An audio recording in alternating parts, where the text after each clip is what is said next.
नमस्कार, आपके साथ मैं हूं सुखवीर। आप देख रहे हैं आपका अपना चैनल भिवानी हलचल। सबसे पहले की नजर आज की न्यूज हेडलाइंस पर।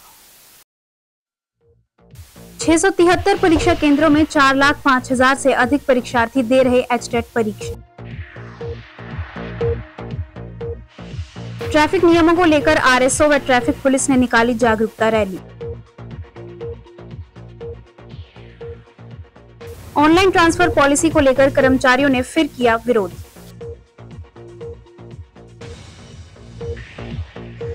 विद्यानगर वासियों ने संभाली पार्क की जिम्मेदारी, अपने पैसों से कर रहे रखरखाव। चौक के बीचों बीच लगाए जा रहे खंभों के विरोध में उतरे क्षेत्रवासी।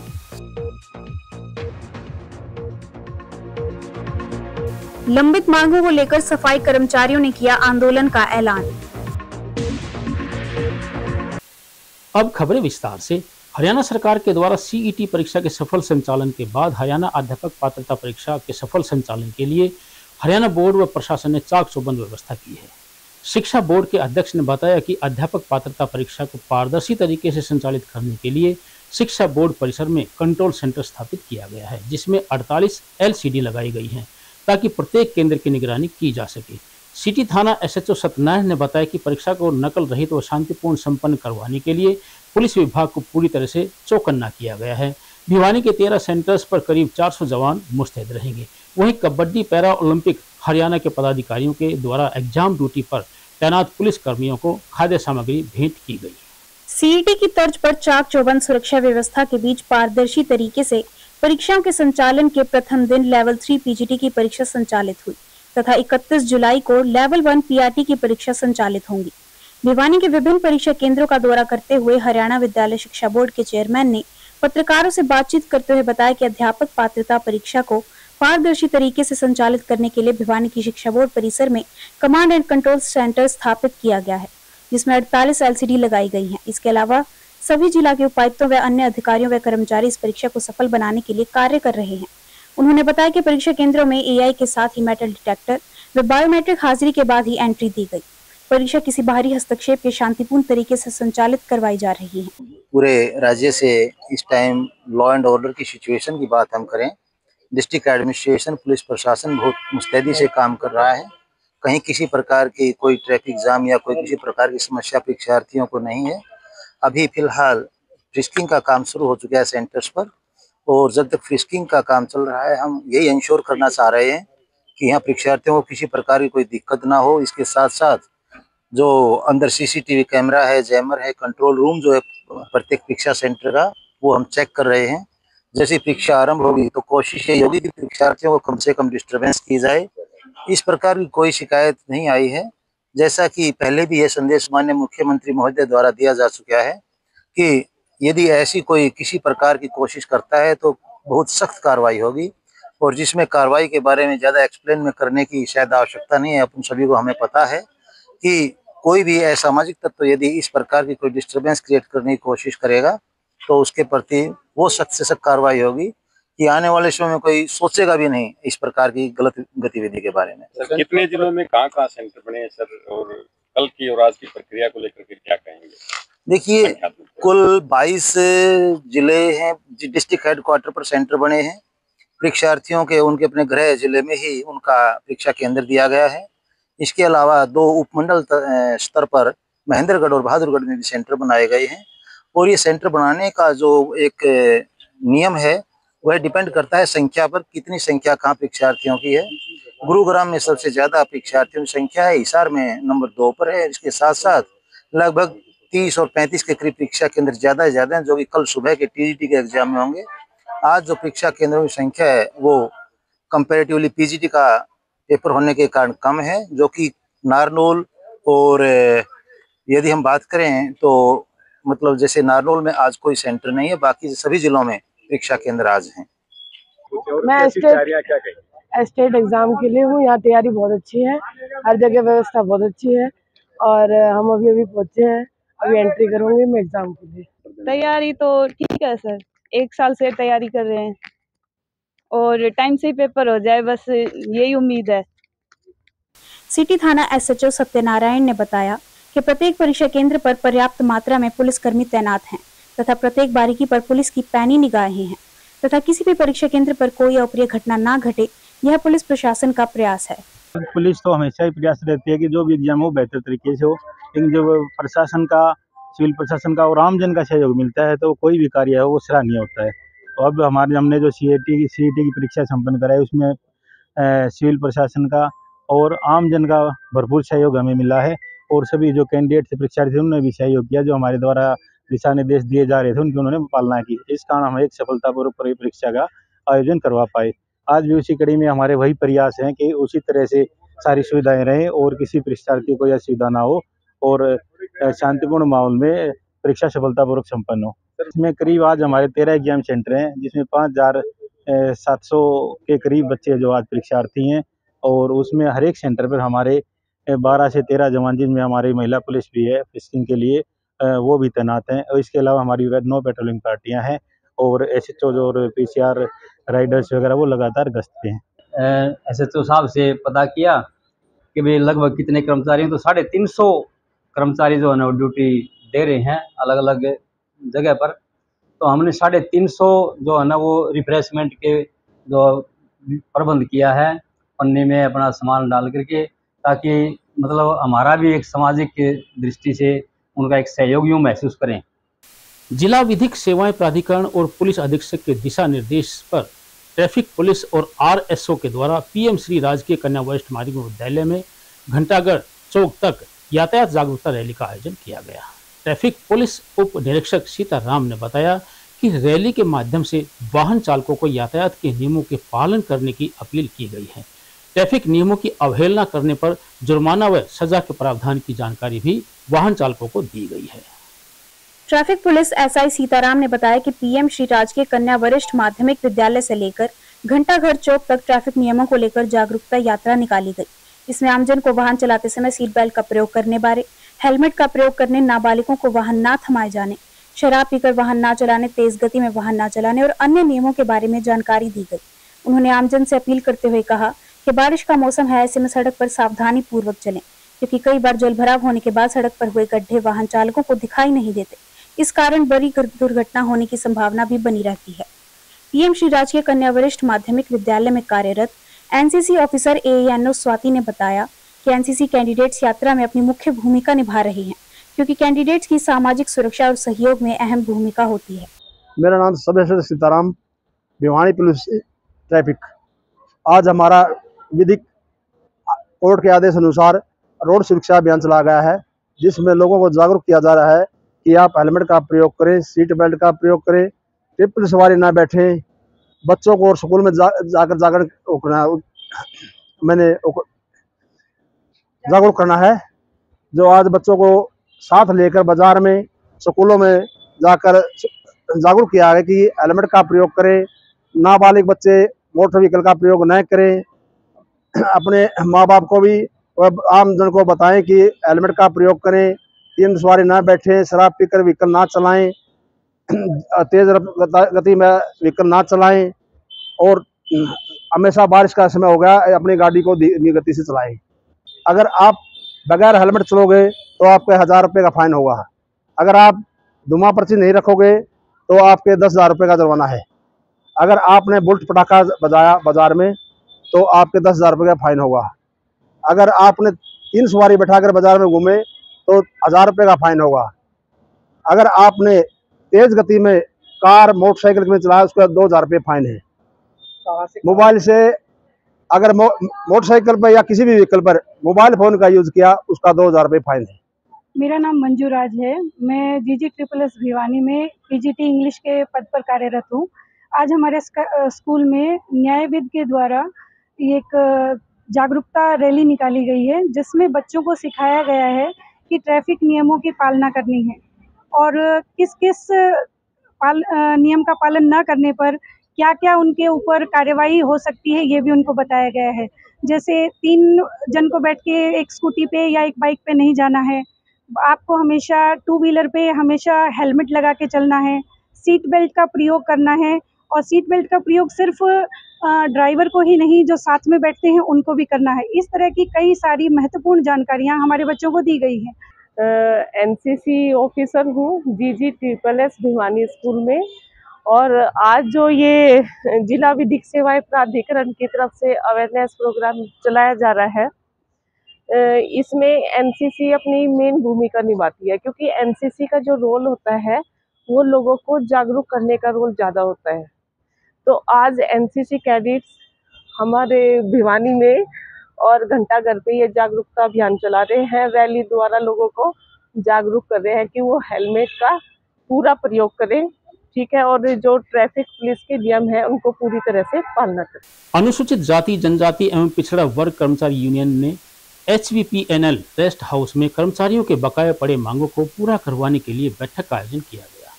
बैठक की अध्यक्षता सर्कल सचिव प्रदीप कुमार रंगा ने की। बैठक में यूनियन के राज्य प्रधान विजेंद्र सिंह बराड़ ने बताया कि एक सप्ताह पहले कर्मचारियों के 15 सूत्रीय मांगों का मांग पत्र विभाग को सौंपा गया था, लेकिन आज तक विभाग के द्वारा उन पर कोई ध्यान नहीं दिया गया है। उन्होंने विभाग द्वारा लागू की गई ऑनलाइन ट्रांसफर पॉलिसी को तुरंत प्रभाव से निरस्त करने की मांग की। उन्होंने एक्सियन पर जातिगत तौर से अपने चहेतों को फायदा पहुंचाने का आरोप भी लगाया। अनुसूचित जाति एवं पिछड़ा वर्ग कर्मचारी यूनियन द्वारा बैठक का आयोजन हुआ। मीटिंग को संबोधित करते हुए भिवानी सर्कल सचिव प्रदीप कुमार रंगा ने अन्याय के खिलाफ ऑनलाइन ट्रांसफर पॉलिसी के तहत बदली हुए कर्मचारियों के टेम्परेरी ऑर्डर को निरस्त करवाने के लिए बिजली निगम के दिशा निर्देशों अनुसार सभी टेक्निकल कर्मचारियों को उनकी वास्तविक ड्यूटी पर लगाने के लिए और कर्मचारियों के लंबे समय से पेंडिंग पड़े कामों को जल्द से जल्द करवाने के लिए सभी कर्मचारियों से शांतिपूर्वक गेट मीटिंग करने की अपील की।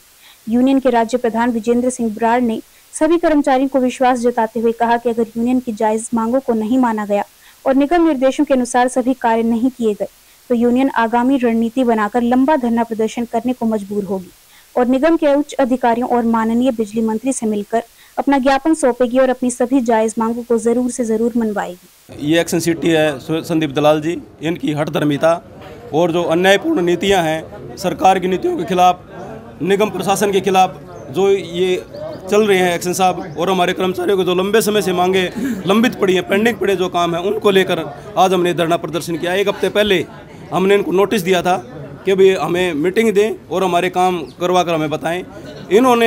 इन अधिकारी ने ना हमें मीटिंग दी, ना हमें हमारे काम करके बताए, और जो हरियाणा सरकार और निगम प्रशासन की जो पॉलिसी हैं उनके विरुद्ध चल रहे हैं। अपने चहेतों को सीटों पर बैठाकर अपने स्वार्थ पूर्ति के लिए उनकी स्वार्थ पूर्ति करने के लिए उनको बैठा रखा है।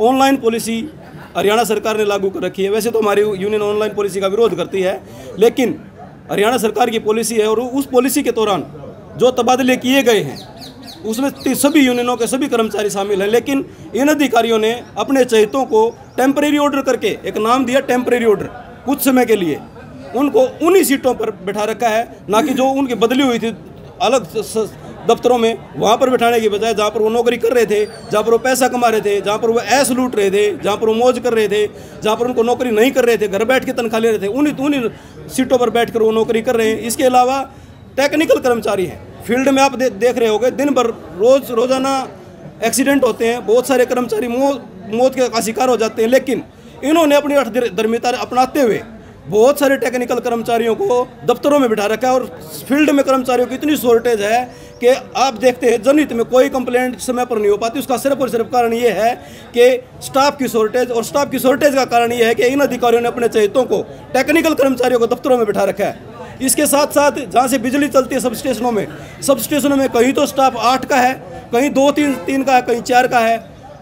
हमारी मांग ये है कि सभी सब स्टेशनों में जो 4+1 का स्टाफ जो निगम द्वारा निर्धारित किया गया उसके अनुसार सभी सब स्टेशनों में स्टाफ पूर्ति की जाए, और हमारी यूनिट से संबंधित जो कर्मचारियों की मांग है वो लंबे समय से पेंडिंग पड़ी है वो भी हमारी पूर्ण की जाए। इसलिए हमने ये धरना प्रदर्शन किया। वैसे ही बहुत ज़्यादा स्टाफ की शॉर्टेज है और ऊपर से इन्होंने टेक्निकल स्टाफ को ऑफिस में बैठा लिया, अपने खास चहेते आदमियों को ऑफिस में बैठा रखा है। उन्हें जो बंदे ऑफिस में बैठे हैं उनके हिस्से का काम भी दूसरे साथियों को करना पड़ता है। आज टेक्निकल स्टाफ बहुत ज़्यादा दबाव में है और इस दबाव की वजह से बार बार एक्सीडेंट हो रहे हैं। तो हम आज एक्शन साहब से ये डिमांड करते हैं, हमने पहले भी लिखित में भी डिमांड दी थी, लेकिन इन्होंने हमारे से कोई बात नहीं की। आज हमने सांकेतिक धरना प्रदर्शन किया है। अगर एक्शन साहब हमारी मांगे नहीं मानते हैं तो हम इसको हाई लेवल तक ले जाएंगे, चाहे हमें सीएम से बात करनी पड़े, चाहे हमें एमडी साहब से बात करनी पड़े, चाहे हमें लंबा धरना देना पड़े, हम लगातार धरना देंगे। लेकिन जो संवैधानिक हक है, जो जिसका काम है, जो जहाँ जिसकी ड्यूटी है, वहाँ एक्शन साहब को लगाना पड़ेगा। किसी अपने चहेते आदमियों को ऐसा नहीं कि वो काम से वंचित रख लें या उनको कोई मन मर्जी का उनके हिसाब से सीटें दे दें, वो ऐसा नहीं चलने दें। SDO सबरमन sub division number 2। और सबसे पहले तो मैं आप जो मीडिया वाले साथी आए हैं, हमारी एससीबीसी यूनियन में हम सभी मीडिया वाले का साथियों का धन्यवाद करते हैं।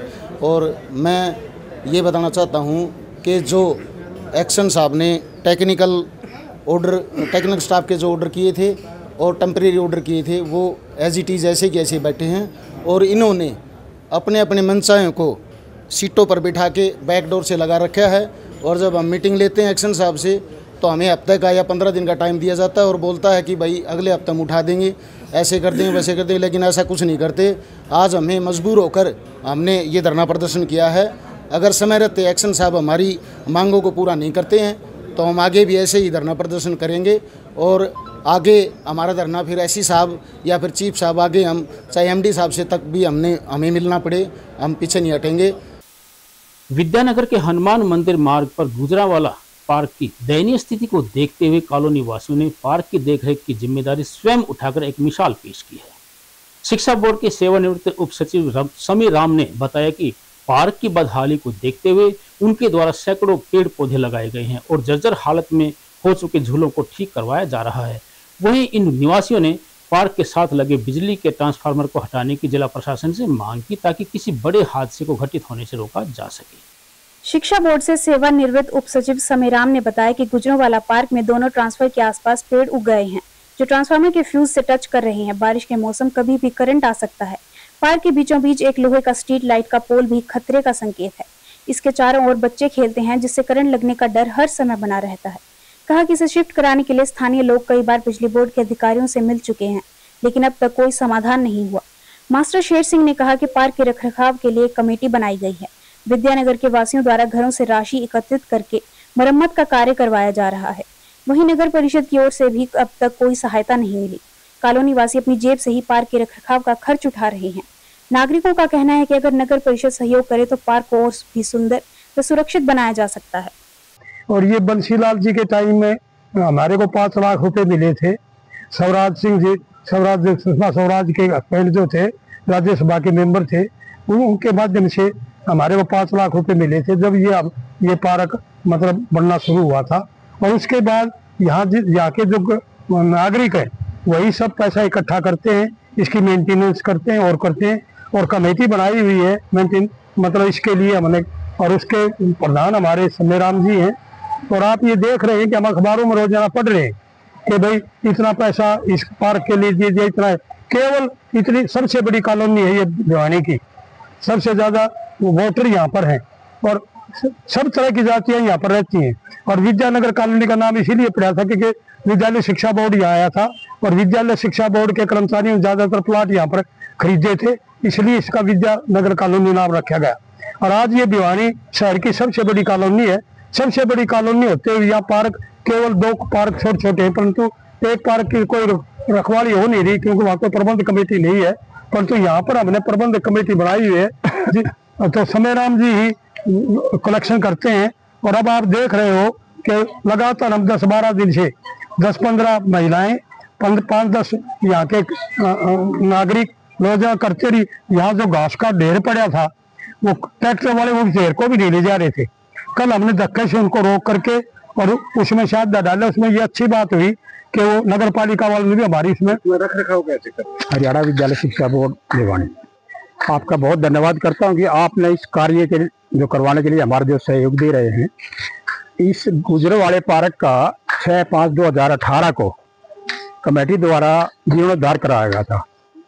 उसके बाद से प्रति वर्ष हम कुछ आदमी जो हमारी कमेटी बनी हुई है आपस में जो जिनका जो सहयोग दे सकते हैं उनसे कलेक्शन करके इसको मेंटेन कर रहे हैं। अभी पीछे आया था हमने कहा था पार्क के अंदर हमारे यहाँ पर छतरी बनाई जाए इस जगह पर, ताकि महिलाएं बैठती हैं, बुजुर्ग हैं, बच्चे हैं बरसात के टाइम पर या धूप में आराम से बैठ सकें। विद्यानगर में हमारा और कोई नजदीक इतना पार्क नहीं है, केवल इस पार्क को हम लोग ही मेंटेन कर रहे हैं।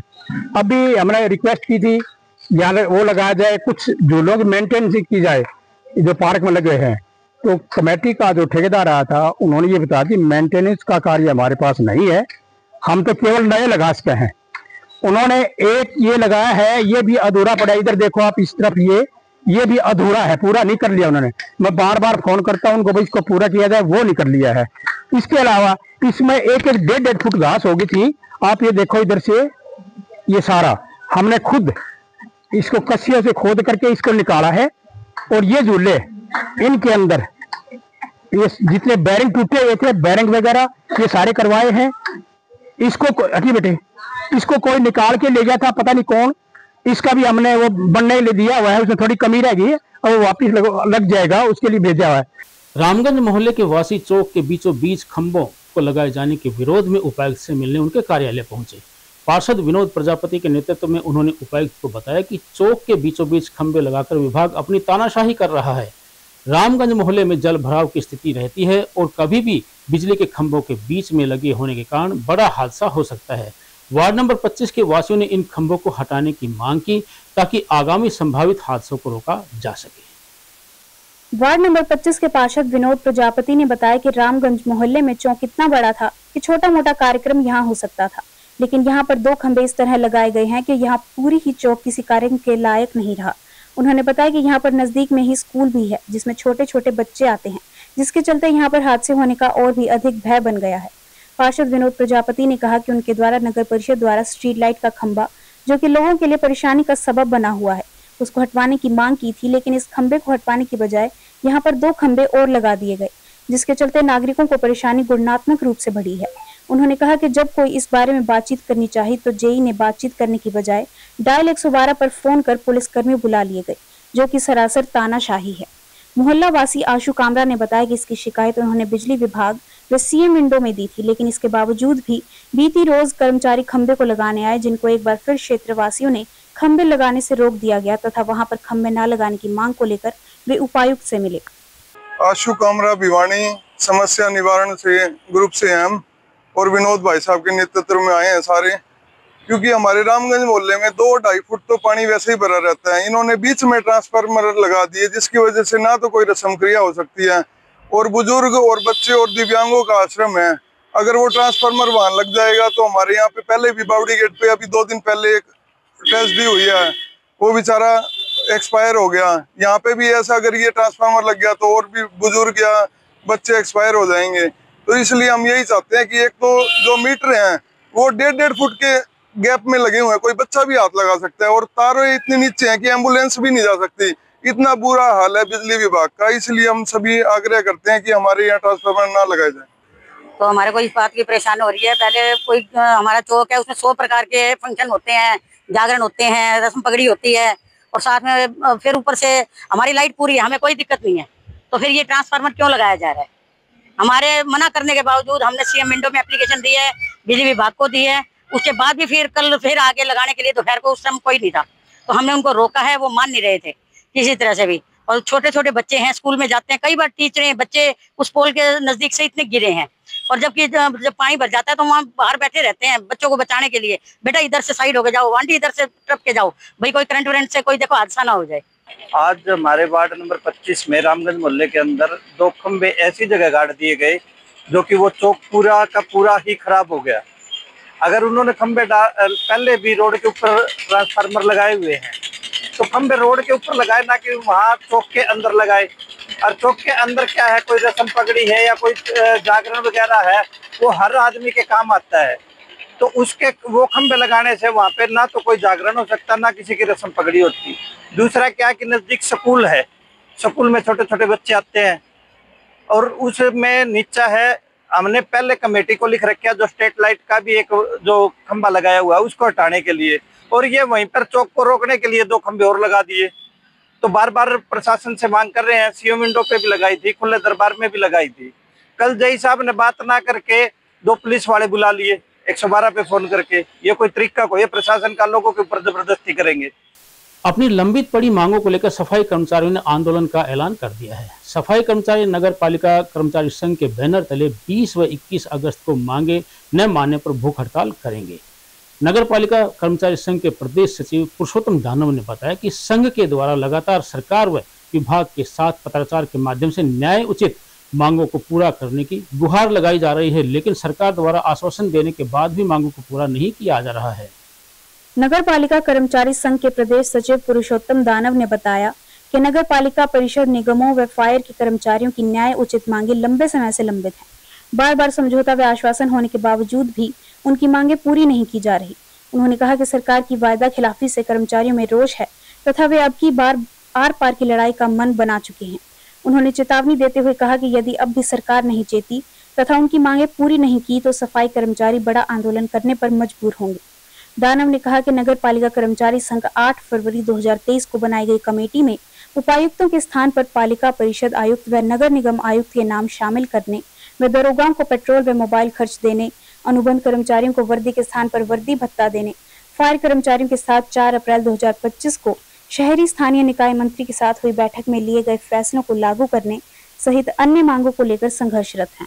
मैं नगर पालिका कर्मचारी संघ हरियाणा का राज्य सचिव पुरुषोत्तम दानव, जो आज का ये प्रदर्शन पूरा हरियाणा प्रदेश में हो रहा है। आज ही के दिन 29 तारीख को विपिन गोयल के निवास स्थान का घेराव था और उन्होंने नगर पालिका कर्मचारी संघ हरियाणा को आश्वासन दिया था कि 1 हफ्ते के अंदर अंदर आपका डेपुटेशन बुलाकर हम बातचीत करेंगे, लेकिन उस बात ने आज 1 महीना हो गया है। विपिन गोयल जी ने हमें नहीं बुलाया। इसके प्रत्येक भी कर्मचारियों में भारी रोष है और जो पोर्टल पे जो हमारी हाजिरी लग रही है इसका हम विरोध करते हैं। और एक जो दुश्मनी की भावना से सरकार जो नए नए फरमान जो तलगदी फरमान जो जारी कर रही है, वे ऑनलाइन ट्रांसफर पॉलिसी जो सरकार ने बनाई है, हम इसका विरोध करते हैं। और अगर समय रहते हुए अब सरकार ने हमारी जो 18 सूत्रीय जो मांग पत्र है उसमें हमारे बातचीत नहीं करी तो यह आंदोलन निश्चित आगे बढ़ेगा। इसके अगर जो हमारी बातें नहीं मानी, उन्होंने हमें जल्दी ही बातचीत के लिए नहीं बुलाया, तो हम जो हरियाणा प्रदेश में भारतीय जनता पार्टी के जितने भी एमएलए है, विधायक है, चाहे वो कांग्रेस का चाहे इन लोगों का है, किसी पार्टी का है, 90 के 90 विधायकों से हम ज्ञापन देंगे कि जो ये हरियाणा के अंदर जो सरकार बैठी है इन्हें सद्बुद्धि दे। इन मांगों को लेकर मांगों के लेकर सरकार के खिलाफ वादा खिलाफी, जैसे कि हमारे को इन्होंने कहा था कि भाई इनकी 26,000 तनख्वाह हो जाएगी, 27,000 तनख्वाह हो जाएगी। तो वहाँ जींद में सीएम साहब ने बोला था कि भी इनकी कच्चे कर्मचारी की इनको पक्का भी करेंगे और इनकी 26,000 तनख्वाह कर देंगे। और सरकार ने हमारे को 29 तारीख को बुलाया था, 1 हफ्ते का टाइम दिया था सीएम साहब ने, तो उसमें सीएम साहब ने कोई रिस्पॉन्स नहीं दिया हमारे को कि भाई 1 हफ्ते में आपको पीयूष गोयल के पास हम गए थे, विपुल गोयल के पास हम गए थे, हम निकाय मंत्री हमारा, तो उन्होंने कोई जवाब नहीं दिया कि 1 हफ्ते का टाइम देंगे। आज एक महीना हो गया पुरुषोत्तम भाई, आज 1 महीना हो गया, हमारी कोई सुनाई नहीं हुई है।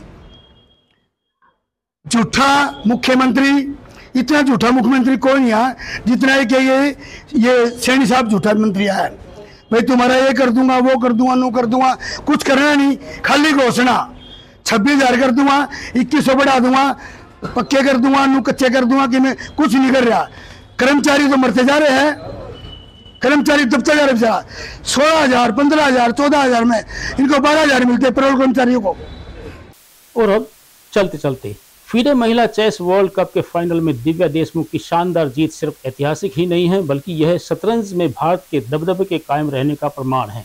दिव्या देशमुख की यह उपलब्धि बताती है कि भारतीय महिला शतरंज नई ऊंचाइयों पर पहुंच गया है। शतरंज का महिला विश्व कप जीतने वाली वह पहली भारतीय है। शतरंज में भारत की विजय गाथा को इस तरह से भी समझा जा सकता है। पिछले साल गुकेश विश्व चैंपियन बने थे और उसी वर्ष देश की पुरुष और महिला शतरंज टीमों ने 45वें चेस ओलंपियाड में जीत हासिल कर इतिहास रच दिया था। जॉर्जिया में आयोजित फीडे महिला शतरंज विश्व कप में भी पहली बार 4 भारतीय महिला खिलाड़ियों कोनेरू हम्पी, हरिका द्रोणवल्ली, आर वैशाली और दिव्या देशमुख ने क्वार्टर फाइनल में जगह बनाकर अपनी प्रतिभा क्षमता का बेहतरीन उदाहरण पेश किया था। और महज 19 साल की दिव्या देशमुख ने कई शीर्ष रैंक खिलाड़ियों को पछाड़कर फाइनल में जगह बनाई थी। सेमीफाइनल में उन्होंने पूर्व विश्व चैंपियन चीन की तान जोंगई को हराया था और हम वतन हरिका द्रोणवल्ली को भी उसने मात खानी पड़ी थी। विश्व कप के फाइनल में दिव्या के सामने अपने ही देश की दिग्गज शतरंज खिलाड़ी कोनेरू हम्पी थी। सबसे कम उम्र में ग्रैंड मास्टर का खिताब हासिल करने वाली कोनेरू हम्पी के पास शतरंज ओलंपियाड, एशियाई खेलों और एशियाई चैंपियनशिप में गोल्ड मेडल है। फाइनल मुकाबले में दोनों भारतीय दिग्गजों के बीच जबरदस्त टक्कर देखने को मिली। क्लासिकल राउंड के दोनों गेम ड्रा रहे, जिसके बाद फैसला रैपिड टाई ब्रेकर में हुआ, जहां दिव्या ने बेहतरीन चालों के जरिए अपने से दोगुनी उम्र की प्रतिद्वंदी और बेहद अनुभवी ग्रैंड मास्टर कोनेरू हम्पी को मौत देकर बाजी अपने नाम कर ली। इस उपलब्धि के साथ दिव्या देशमुख देश की चौथी महिला शतरंज ग्रैंड मास्टर बन गई। दिव्या पिछले 2 साल से शतरंज में शानदार प्रदर्शन कर रही है। और अंत में फिर से एक नजर आज की न्यूज हेडलाइंस पर। 673 परीक्षा केंद्रों में 4,05,000 से अधिक परीक्षार्थी दे रहे एचटेट परीक्षा। ट्रैफिक नियमों को लेकर आरएसओ व ट्रैफिक पुलिस ने निकाली जागरूकता रैली। ऑनलाइन ट्रांसफर पॉलिसी को लेकर कर्मचारियों ने फिर किया विरोध।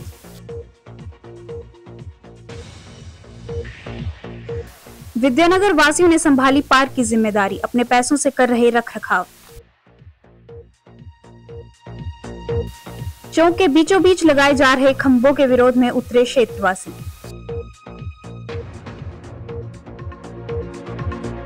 लंबित मांगों को लेकर सफाई कर्मचारियों ने किया आंदोलन का ऐलान। अब मुझे दीजिए इजाजत, देखते रहिए आपका अपने चैनल भिवानी हलचल।